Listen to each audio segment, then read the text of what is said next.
Oke adik-adik semua, kali ini kita akan belajar tentang materi kesebangunan.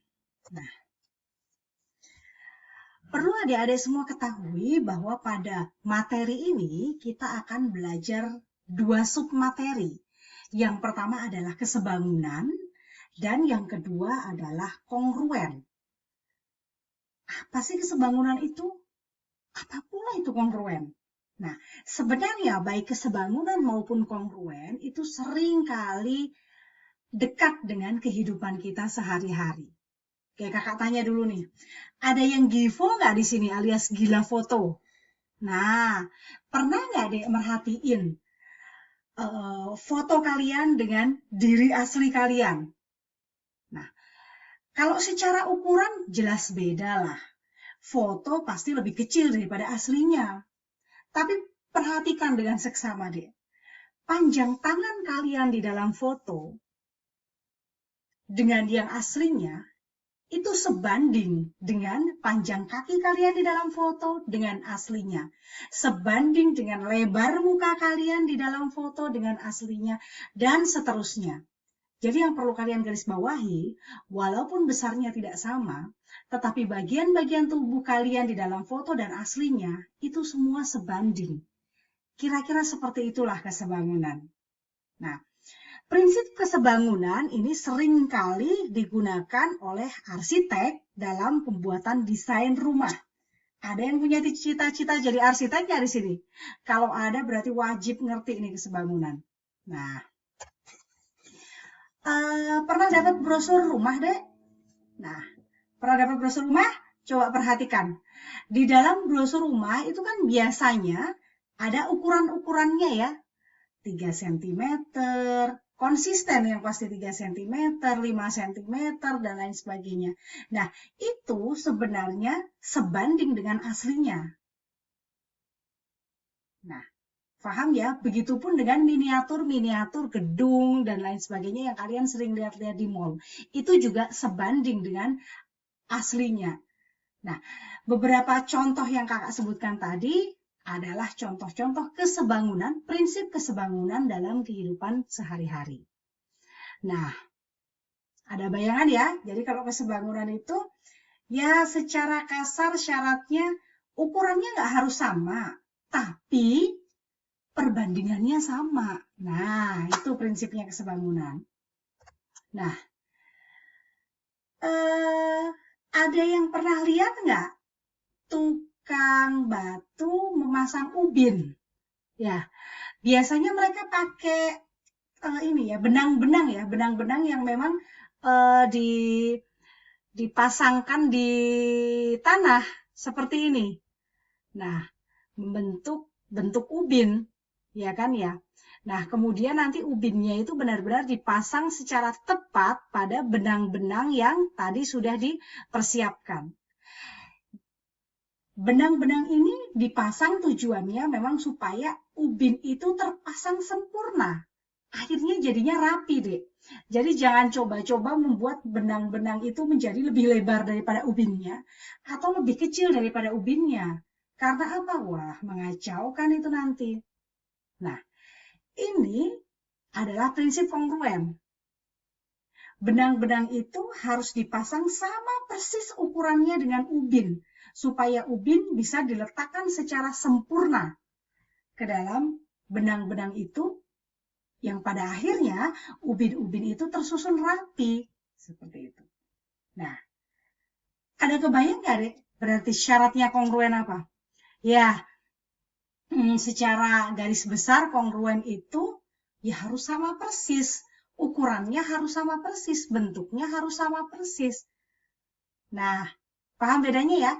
Kalau kalau kesebangunan, Dek, ukurannya nggak sama, tapi tetap sebanding, alias memiliki perbandingan yang senilai. Nah, kalau kongruen, ukurannya harus sama persis, bentuknya harus sama persis, plek-plek-plek lah kasarannya. Paham ya? Nah, oke. Kita masuk ke submateri yang pertama. Kita akan lebih dalami lagi apa yang sudah kita bicarakan tadi, yaitu tentang kesebangunan.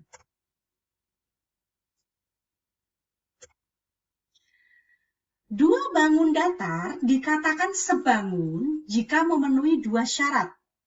Berikut yang pertama, panjang sisi-sisi yang bersesuaian mempunyai perbandingan yang senilai. Perhatikan deh, perbandingan yang senilai. Kakak ulangi ya. Panjang sisi-sisi yang bersesuaian mempunyai perbandingan yang senilai. Yang kedua, sudut-sudut yang bersesuaian sama besar.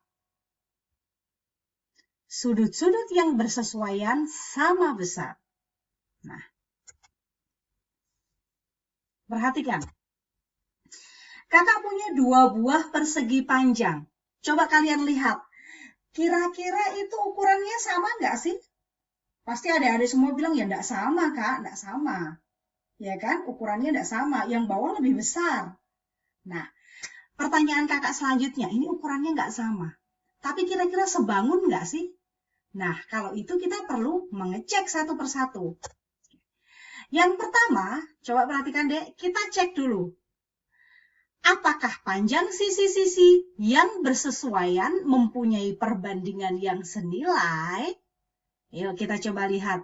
Persegi panjang yang ini dengan yang ini, apakah sisi-sisi yang bersesuaian mempunyai perbandingan yang senilai? Sebab itu adalah syarat pertama, dua bangun dikatakan sebangun. Yuk kita lihat dulu, sisi-sisi yang bersesuaian mana aja sih? AB yang di bawah ini, dia bersesuaian dengan yang di bawah ini juga, PQ. Oke, berarti AB per PQ. BC bersesuaian dengan QR. Oh, berarti BC per QR. Kemudian CD. CD bersesuaian dengan RS. Oh, berarti CD per RS. Kemudian yang terakhir DA. DA bersesuaian dengan SP. Kalau begitu DA per SP. Nah, yuk perhatikan perbandingannya. AB berapa, Dek? AB 5. PQ 10. Oke. BC 4. QR 8. CD 5. RS 10. DA 4, SP 8. Coba, ini silahkan disederhanakan. Ini kan 1/2.